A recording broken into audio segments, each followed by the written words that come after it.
नमस्कार. आत्मबल फाउंडेशनमध्ये आपलं स्वागत. बघा, आपला जो चॅप्टर चालू आहे इयत्ता 10वी साठीचा ग्रॅव्हिटेशन, गुरुत्वाकर्षण, त्याच्यामध्ये आपण सरळ कंटिन्यू करतोय. बघा, आपण केपलरचे नियम वगैरे पाहिलेले आहेत. आता जे केपलरने नियम मांडलेले होते ते केपलरचे नियम न्यूटनने आपलं जे ग्रॅव्हिटेशनल म्हणजे हा जो त्यांनी काही सिद्धांत मांडलेला होता तो सिद्धांत मांडत असताना ह्या केपलरच्या नियमांचा वापर केलेला होता, यूज केलेला होता. ओके, त्यामुळं हे जे केपलरचे नियम आहेत ते आपल्यासाठी फार महत्त्वाचे होते. ठीक आहे. आता बघा, नेमका जो ग्रॅव्हिटेशन, गुरुत्वाकर्षण ह्या चॅप्टरमधील महत्त्वाचा जो काही पॉईंट आहे, महत्त्वाचा जो काही मुद्दा आहे, जो की आपण म्हणतो Newton's universal law of gravitation. हा,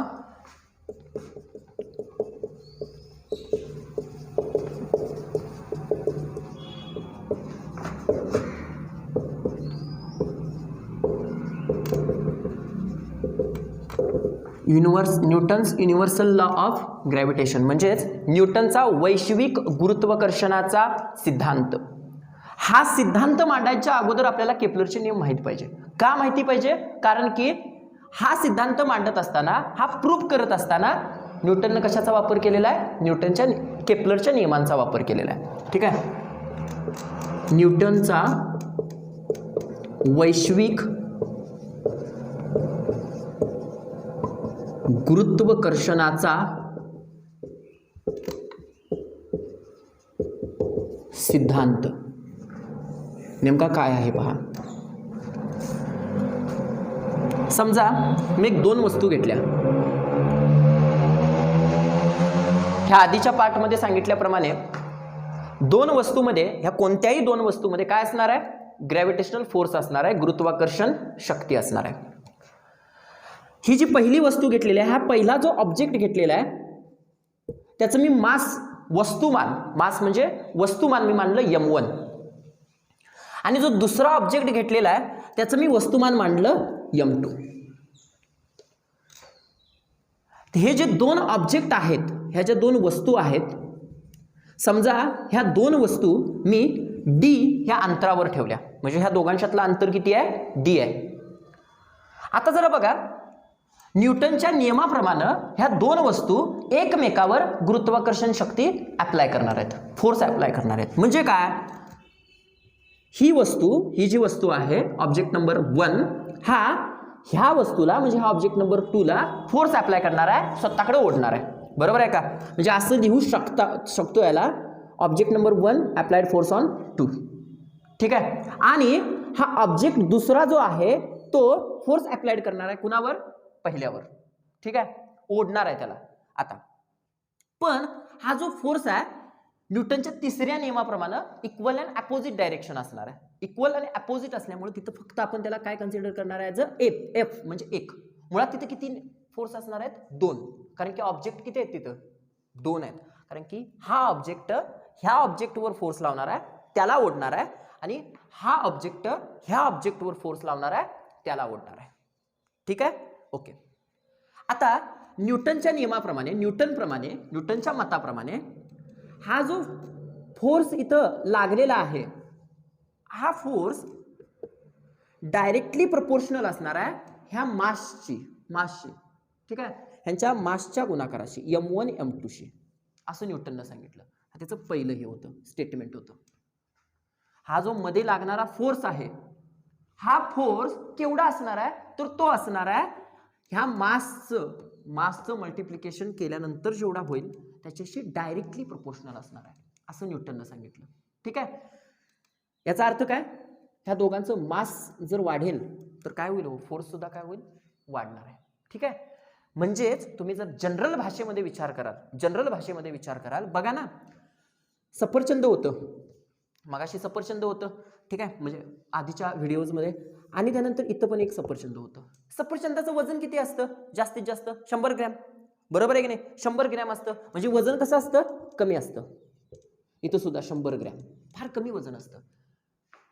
ह्यांच्यामध्ये सुद्धा ग्रॅव्हिटेशनल फोर्स लागणार आहे, पण एकदम अत्यंत कमी लागणार आहे, फारच कमी लागणार आहे, पूर्णपणे कमी, अत्यंत कमी लागणार आहे. ह्या सफरचंदाच्या ऐवजी आता मी तो पृथ्वी घेतो आणि तो सूर्य घेतो, मला सांगा यांचं काय वाढलं? मास वाढलं ना, बरोबर आहे की नाही? ह्याच्या पट्टीत कितीतरी मोठ्यात आहे, याचा अर्थ या दोघांच्यातला फोर्स ऑफ अट्रॅक्शन काय असणार आहे? वाढणार आहे. सेम हे त्याच्या नियमामध्ये त्यानं सांगितलं. दुसरी गोष्ट आणखीन एक त्यानं सांगितली, फोर्स हा जो फोर्स अप्लाइड होणार आहे is directly proportional to inversely proportional to distance square of its distance. म्हणजे हे जे डिस्टन्स असणार आहे, हे जे एकमेकातलं जे अंतर असणार आहे, ह्या अंतराला तो काय असणार आहे? इनवर्स. म्हणजे कसा?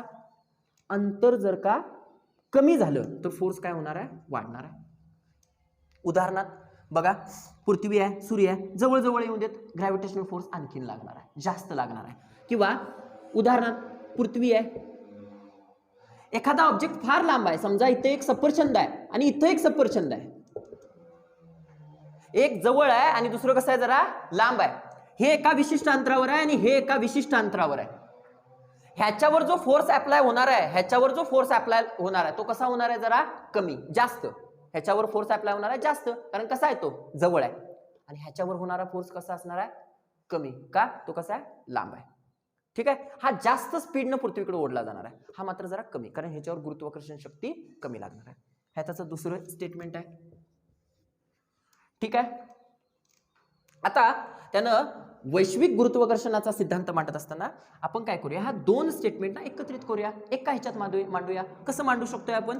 F is directly proportional to m1 m2 and inversely proportional to d². बरोबर आहे का? Directly proportional to m1 m2 म्हणजे मासशी काय असणार आहेत? डायरेक्टली प्रोपोर्शनल असणार आहेत, आणि डिस्टन्सशी काय असणार आहेत? ते इनवर्सली प्रोपोर्शनल आहेत. ही क्लिअर आहे गोष्ट? ठीक आहे. पुढे बघा, आपला हा सिद्धांत मांडलेला आहे आपण, F is directly proportional to m1 m2 upon d². Okay. मगाशी आधीच्या व्हिडिओमध्ये सांगितल्याप्रमाणे हा जो डायरेक्टली प्रोपोर्शनल आहे तो काय करायला पाहिजे? आपल्याला काढून टाकायला पाहिजे आणि त्याच्याऐवजी इक्वल आणि कॉन्स्टंट घ्यायला पाहिजे एक. ओके. मग काय केला? F आहे, ह्या डायरेक्टली प्रोपोर्शनल ऐवजी इक्वल चिन्ह घेतलं आणि कॉन्स्टंट मी जी ठेवला.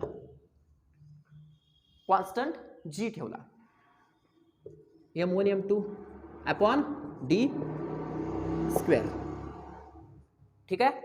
आणि हा जो ह्याच्यातला जो जी आहे ना, ह्यालाच म्हणतात गुरुत्वीय स्थिरांक, ग्रॅव्हिटेशनल कॉन्स्टंट. हा ग्रॅव्हिटेशनल कॉन्स्टंट तुम्ही पृथ्वीवर असा, तुम्ही चंद्रावर असा, नाहीतर तुम्ही कुठेही असा, तो कॉन्स्टंट आहे. म्हणजे कसा राहणार आहे? तो कॉन्स्टंट. ठीक आहे. गुरुत्वीय सिद्धांत किंवा गुरुत्वीय म्हणजे ग्रॅव्हिटेशनल कॉन्स्टंट, स्थिरांक.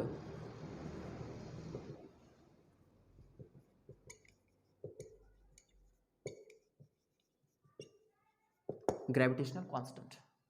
ठीक आहे. आता हा जो काही जी आहे, हा जो काही ग्रॅव्हिटेशनल कॉन्स्टंट आहे, हा आता ग्रॅव्हिटेशनल कॉन्स्टंट किंवा ह्या म्हणजेच गुरुत्वाकर्षण, बरं का? बेसिकली सांगायचं म्हटलं तर हेच, म्हणजे हे जे काही हे मांडलेलं आहे ना त्यानं, हेच गुरुत्वाकर्षणाचं हे आहे. हा ह्याच्यातनं आपल्याला दिसतंय की हे m1 m2 शी कसं आहे? फोर्स डायरेक्टली प्रोपोर्शनल आहे, d² शी कसं आहे? इनवर्सली प्रोपोर्शनल आहे. आता आपण ह्या जीचं युनिट डेव्हलप करण्याचा प्रयत्न करूया. युनिट जे हे असतं ना, SI युनिट, ते बघा.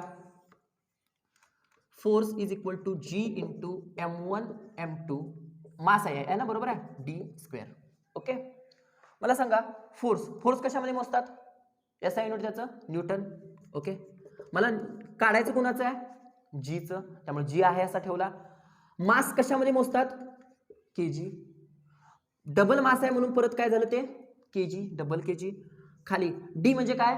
डिस्टन्स कशामध्ये मोजतात? SI युनिट मध्ये, मीटर मध्ये मोजतात. सो मीटर². काय प्रॉब्लेम आहे? नाही आहे. समजा न्यूटन आहे असं ठेवलं, जी सुद्धा आहे असं सध्या ठेवला. kg काय झालं? kg² upon m². ओके. ठीक आहे. आता हा m² काय आहे? भागिले आहे. इकडे आला काय झाला?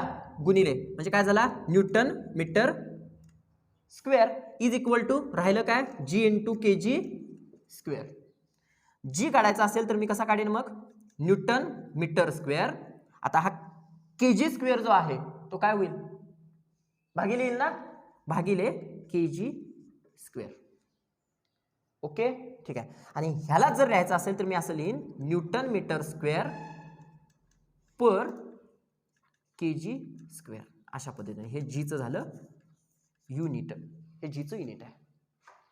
ओके हे जीचं युनिट गुरुत्वीय सिद्धांत जी अशा पद्धतीने येतो. आणि ह्याच आधारे न्यूटननं हाच न्यूटनचा गुरुत्वाकर्षणाचा सिद्धांत किंवा नियम आहे असं आपण म्हणू शकतो. ठीक आहे. ओके आता बघा ह्या जीची जी किंमत आहे ती जीची किंमत प्रयोगशाळेमध्ये म्हणजे एक्सपेरिमेंटली कॅव्हेंडिश नावाचे जे संशोधक होते त्यांनी एक्सपेरिमेंटली म्हणजे न्यूटनने नाही कॅव्हेंडिश नावाच्या संशोधकानं एक्सपेरिमेंटली जीची किंमत शोधून काढलेली आहे. ती आहे 6.67 × 10⁻⁻11